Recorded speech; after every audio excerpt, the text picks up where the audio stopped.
présente. Voici le canard. C'est un canard tout à fait normal. Et voici la girafe. Bon, elle nous prend un peu de haut. Et pour qu'elle se prend la reine d'Angleterre? Et donc, si on mélange les syllabes de canard et de girafe, ça donne un canaf. Le canaf a un long cou. Il peut dire bonjour aux petits oiseaux comme ça. Ça se trouve, ils vont sûrement tomber amoureux. Et peut-être qu'un jour, ils auront sûrement des petits oisards ou des petits canots. Voici un chat. Bon, vu sa couleur, on pourrait dire qu'il s'agit d'un chat de sorcière. On ne peut pas dire qu'il respire la joie de vivre. En fait, tous les jours, il se dit qu'il n'est pas un chat de gouttière, mais un chat de toilette. Allez faire pipi! Et voici un lion. Bon, c'est le roi des animaux, on n'a rien d'autre à dire. Et donc, si on mélange les syllabes de lion et de chat, ça donne un chion.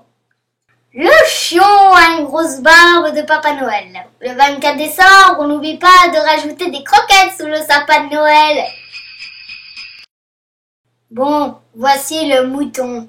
Bon, il y a juste un truc qu'on peut dire, c'est qu'il a une drôle de coiffure. Et c'est quoi ton problème? Voici le poulet. On peut dire qu'il est bien allé chez le coiffeur. Dans ce cas précis, si on mélange les syllabes de mouton et de poulet, ça donne un moulet. Le moulet a une drôle de coiffure, mais la grande nouveauté, il pond des œufs. Voici le pingouin. Il a des airs de Jean-Paul Sartre. C'est cela, oui. Voici le chameau. À voir ces deux bosses, il a vraiment dû se faire mal. Et donc, si on mélange les syllabes de pingouin et de chameau, ça donne un pameau. Voici le pain-mot. Il a deux bosses sur le dos et une sur la tête. Voici un écureuil. Il attend quoi? Ma photo? Voici l'escargot. Il est très lent pour bouger ses yeux. Regardez, même quand il les ferme, il met 3 plombes à les rouvrir. Et donc, si on mélange les syllabes de écureuil et d'escargot, ça donne un écurgot. L'écurgot est un écureuil avec une coquille. Il ne saute pas, mais il se traîne en laissant de la bave derrière lui. Voici un lapin, un peu gros. Voici une grenouille. Et donc, si on mélange les syllabes de lapin et de grenouille, ça donne un lapouille.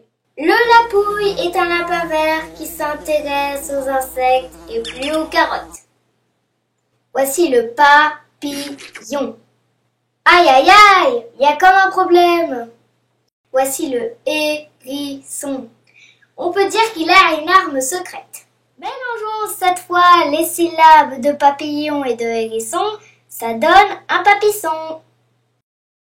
Le papisson est le patron maintenant. Alors la grenouille, on fait moins la maligne? Voici la vache, toujours l'air aussi intelligente. C'est cela, oui. Voici le zèbre. Il en fait une tête. Est-ce que j'ai une tête de petit coucou? Les syllabes mélangées de vache et de zèbre donnent une vabre. La vabre est une vache avec des rayures. Vous allez voir qu'elle va nous faire du lait à petits pois.